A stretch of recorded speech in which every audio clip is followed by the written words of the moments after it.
ಎಲ್ಲರಿಗೂ ನಮಸ್ಕಾರ. ಮಹಾರಾಣೀಸ್ ಕುಕ್ಕಿಂಗಿಗೆ ಸ್ವಾಗತ. ಈಗ ಈ ಹಬ್ಬದ ಸೀಸನ್ನಲ್ಲಿ ದೇವರ ನೈವೇದ್ಯಕ್ಕಾಗಿ ತುಂಬ ಸುಲಭವಾದಂಥ ಒಂದು ಲಡ್ಡನ್ನು ಮಾಡುವ, ಅದೇ ಅವಲಕ್ಕಿ ಲಡ್ಡು ಅಂತ. ಈಗ ಗಣೇಶ ಹಬ್ಬಕ್ಕೆ ಎಲ್ಲ ಹಬ್ಬಕ್ಕೂ ಕೂಡ ಇದು ದೇವರಿಗೆ ನೈವೇದ್ಯ ಮಾಡ್ಬೋದು. ತುಂಬ ಟೇಸ್ಟಿಯಾಗಿರ್ತದೆ, ತುಂಬ ಬೇಗನೆ ಮಾಡ್ಬೋದು. ಕಡಿಮೆ ಸಾಮಗ್ರಿಗಳನ್ನು ಉಪಯೋಗಿಸಿಕೊಂಡು ಈಗ ಅವಲಕ್ಕಿ ಲಡ್ಡು ಮಾಡೋದು ಹೇಗೆ ಅಂತ ನೋಡಿಕೊಳ್ಳುವ. ಮೊದಲಿಗೆ ನೋಡಿ, ಅವಲಕ್ಕಿ ತಗೊಂಡಿದ್ದೇನೆ 1 ಕಪ್ಪಷ್ಟು. ಇದು ಪೇಪರ್ ಅವಲಕ್ಕಿ ತಗೊಳ್ಬೋದು, ಗಟ್ಟಿ ಅವಲಕ್ಕಿ ತಗೊಳ್ಬೋದು. ನಾನೀಗ ಪೇಪರ್ ಅವಲಕ್ಕಿ ತಗೊಂಡಿದ್ದೇನೆ. ಆಮೇಲೆ ನಾನು ಕಡಲೆ ಬೀಜ ತಗೊಂಡಿದ್ದೇನೆ 1/4 ಕಪ್ಪಿನಷ್ಟು. ಆಮೇಲೆ 1/4 ಕಪ್ಪಿನಷ್ಟು ಎಳ್ಳು ತಗೊಂಡಿದ್ದೇನೆ, 1/2 ಕಪ್ಪಿನಷ್ಟು ಬೆಲ್ಲ, 1/4 ಕಪ್ಪಿನಷ್ಟು ತೆಂಗಿನಕಾಯಿ ತುರಿ. ಇದು ಪ್ರಮಾಣ ಎಲ್ಲ ಹೆಚ್ಚು ಕಮ್ಮಿ ಮಾಡ್ಕೊಳ್ಬೋದು. ತೆಂಗಿನಕಾಯಿ ಜಾಸ್ತಿ ಹಾಕ್ಕೊಳ್ಬೋದು, ಬೆಲ್ಲ ಜಾಸ್ತಿ ಹಾಕ್ಕೊಳ್ಬೋದು. ಆಮೇಲೆ ಕಡಲೆ ಬೀಜ ಕೂಡ ಹಾಗೆ ಸ್ವಲ್ಪ ಜಾಸ್ತಿ ಹಾಕ್ಕೊಳ್ಬೋದು. ಇದಕ್ಕೆಲ್ಲ ಇಂತಿಷ್ಟೇ ಪ್ರಮಾಣ ಅಂತ ಏನಿಲ್ಲ. ಆಮೇಲೆ ನಮಗೆ ಎಷ್ಟು ಬೇಕೋ ಅಷ್ಟು ಹಾಕ್ಕೊಳ್ಬೋದು. ಈಗ ನೋಡಿ, ಇದನ್ನು ಫ್ರೈ ಮಾಡಬೇಕು. ಈಗ ಮೊದಲಿಗೆ ನಾವು ದ್ರಾಕ್ಷಿಯನ್ನು ಫ್ರೈ ಮಾಡಿ ತೆಗೆಯುವ. ಈಗ ಇದಕ್ಕೊಂದು 2 ಸ್ಪೂನಷ್ಟು ತುಪ್ಪ ಹಾಕ್ಕೊಂಡಿದ್ದೇನೆ. ತುಪ್ಪ ಕಾದಾಗ ಇದಕ್ಕೆ ಸ್ವಲ್ಪ ದ್ರಾಕ್ಷಿ ಹಾಕ್ಕೊಳ್ತೇನೆ.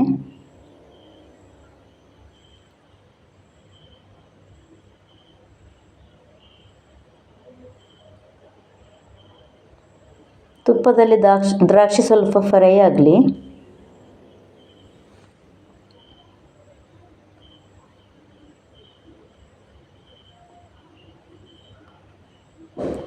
ಈಗ ಇದನ್ನೆಲ್ಲ ತೆಗೆಯುವ ನಾವು. ಈಗ ನೋಡಿ, ಕಡಲೆ ಬೀಜವನ್ನು ಹುರ್ಕೊಳ್ತಾ ಇದ್ದೇನೆ. ಈ ಕಡಲೆ ಬೀಜವನ್ನು ತಣ್ಣಗಾದ್ಮೇಲೆ ಇದರ ಸಿಪ್ಪೆ ತೆಗಿಬೇಕು. ಇದು ಸ್ವಲ್ಪ ಕೆಂಪಗಾಗಿ ಫ್ರೈ ಆಗಲಿ.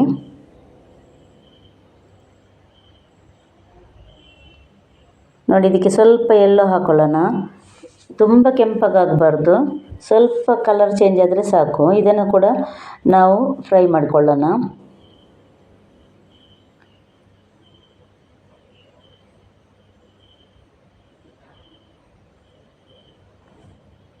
ಈಗ ನಾವು ತೆಂಗಿನಕಾಯಿಯನ್ನು ಹಾಕ್ಕೊಳ್ಳೋಣ. ತೆಂಗಿನಕಾಯಿ ಕೂಡ ಹಾಗೆ ಚೆನ್ನಾಗಿ ಫ್ರೈ ಆಗಬೇಕು. ಬೆಲ್ಲ ಒಂದು ಬಿಟ್ಟು ಮಿಕ್ಕಿದನ್ನೆಲ್ಲವನ್ನು ಕೂಡ ಫ್ರೈ ಮಾಡಿಕೊಳ್ಬೇಕು. ಎಲ್ಲವನ್ನು ಒಟ್ಟಿಗೆ ಮಿಕ್ಸಿ ಮಾಡಿಕೊಳ್ಳಿಕ್ಕೆ ಉಂಟು. ಈಗ ನೋಡಿ, ಅವಲಕ್ಕಿ ಹಾಕ್ಕೊಂಡೆ. ಈ ಅವಲಕ್ಕಿ ಸಹ ಹಾಗೆ ಚೆನ್ನಾಗಿ ರೋಸ್ಟ್ ಆಗಬೇಕಿದು. ನೋಡಿ, ಈಗ ಮುಟ್ಟುವಾಗ ಚೆನ್ನಾಗಿ ಹುಡಿ ಆಗಬೇಕು ನೋಡಿ ಕೈಯಲ್ಲಿ. ಆಗ ಮಾತ್ರ ಇದು ಚೆನ್ನಾಗಿ ಬರ್ತದೆ ಅಂತ ಲಡ್ಡು. ಈಗ ಎಲ್ಲವನ್ನು ಮಿಕ್ಸಿ ಜಾರಿಗೆ ಹಾಕ್ಕೊಳ್ಬೇಕು. ಈಗ ಅದಕ್ಕಿಂತ ಮುಂಚೆ ನಾವು ಏಲಕ್ಕಿ ಪೌಡ್ರ್ ಹಾಕ್ಕೊಂಡೆ. ಇನ್ನು ಎಲ್ಲವನ್ನು ಸಹ ಒಂದೊಂದಾಗಿ ಫ್ರೈ ಮಾಡಿಕೊಂಡ್ರೆ ಆಯಿತು, ಮಿಕ್ಸಿ ಮಾಡಿಕೊಂಡ್ರೆ ಆಯಿತು.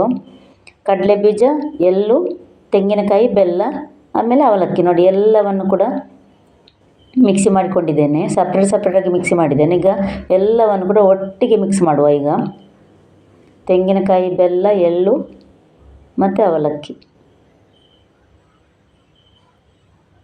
ಈಗ ಚೆನ್ನಾಗಿ ಇದನ್ನು ಕೈಯಲ್ಲಿ ಒಂದು ಮಿಕ್ಸ್ ಕೊಡುವ.